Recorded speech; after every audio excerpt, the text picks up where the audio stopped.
વાત કરીએ તો બનાસકાંઠાની એશિયાની સૌથી મોટી બનાસ ડેરીના નિયામક મંડળની ચૂંટણીમાં રાજકીય માહોલ તીવ્ર બન્યો છે। 10 ઓક્ટોબરે યોજાનારી ચૂંટણીમાં કુલ 16 બેઠકોમાંથી અત્યાર સુધીમાં 9 બેઠકો બિનહરીફ જાહેર થઈ ગઈ છે, જેના કારણે હવે માત્ર 7 બેઠકો પર જ ચૂંટણીની ટક્કર બાકી છે।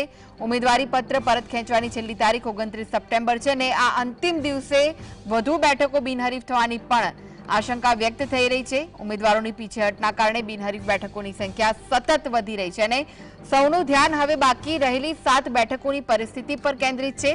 કોણે કયું ફોર્મ પરત ખેંચશે અને કોણ મેદાનમાં ટકી રહેશે તેની ચર્ચાઓ ચરમસીમાએ પહોંચી ગઈ છે।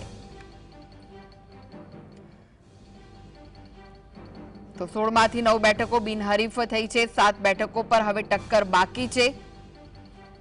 तो आ विषय વધુ માહિતી માટે જોડાઈ ગયા છે સંવાદદાતા ધ્રુવ। 16 બેઠકોમાંથી 9 બેઠક બિનહરીફ થઈ ગઈ છે, હવે 7 બેઠકો પર ટક્કર બાકી છે, પરંતુ 29 તારીખે ફોર્મ પરત ખેંચવાની છેલ્લી તારીખ છે। શું વિગતો મળી રહી છે? ચોક્કસથી કૃષ્ણા, બનાસકાંઠા જિલ્લાની જે બનાસ ડેરી આવેલી છે એશિયાની સૌથી મોટી ડેરી છે અને જેની 16 ડિરેક્ટરોની નિયામક મંડળની આ જે ચૂંટણી છે તે યોજાવા જઈ રહી છે। આગામી સમયમાં આ જે રીતે બનાસ ડેરીની આ નિયામક મંડળની ચૂંટણી યોજાવાની છે તેને લઈને જે રીતે ફોર્મ ભરવાનો જે રીતે અંતિમ દિવસ હતો ને તે દિવસના આગલા દિવસે જે રીતે 6 જેટલી જે બેઠકો છે તે તો બિનહરીફ થઈ ગઈ હતી અને તે બાદ જે રીતે અંતિમ તારીખ જે ફોર્મ પરત ખેંચવાનો દિવસ નજીક આવતા જે રીતે અત્યાર સુધી કુલ કહી શકાય છે કે 9 જેટલી જે બેઠકો છે તે બિનહરીફ થઈ ચૂકી છે। હવે 7 જેટલી જે બેઠકો છે તેના પર ક્યાંક ચૂંટણી યોજાવાની છે તેવી અત્યારે અટકળો ચાલી રહી છે। આ વચ્ચે જે રીતે હજુ પણ કેટલાક જે ઉમેદવારો છે તે ક્યાંક પીછેહટ કરી શકે છે બનાસ ડેરીની આ ચૂંટણીના, કારણ કે આ જે ઉમેદવારો ઉભા છે તેમાં જે ખાસ કરીને વાત કરો ભાજપ વર્સિસ ભાજપની જંગની વાત કરો તો જે 4 મુખ્ય જે બેઠકો છે તેના પર યોજાઈ શકે છે। પાલનપુર, વડગામ, દાંતીવાડા અને કાંકરેજ પંથકના અંદર આ જે બેઠકો છે તેના અંદર ભાજપ વર્સિસ ભાજપનો સીધો જંગ ખેલાઈ શકે છે અને જે રીતે અન્ય જે બેઠકો છે તેની વાત કરવામાં તો તે અન્ય બેઠકોના જે ઉમેદવારો છે જે ચૂંટણી મેદાનમાં રસ દાખવી રહ્યા છે તેઓ શંકરભાઈ ચૌધરી છે ડેરીના જે ચેરમેન છે તેઓના સમર્થક માનવામાં આવી રહ્યા છે। તેઓ દ્વારા પણ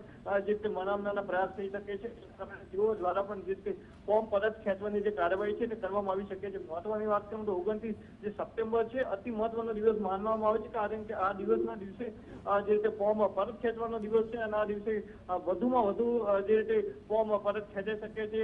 જો કે જે લોકસભાના જે સાંસદ છે પરબતભાઈ પટેલ તેઓ દ્વારા પણ નિવેદન આપવામાં આવ્યું હતું। તેઓ કીધું હતું કે લોકો જે છે ઉમેદવારો છે તેઓ અત્યારે જે રીતે બનાસ ડેરીની ચૂંટણી છે તેના અંદર ક્યાંક આખું નિયામક મંડળ છે તે આખું બિનહરીફ થઈ શકે છે। જો કે તેઓનો ક્યાંક કહી શકાય છે કે આ પોતાનું અંગત મંતવ્ય હોઈ શકે છે।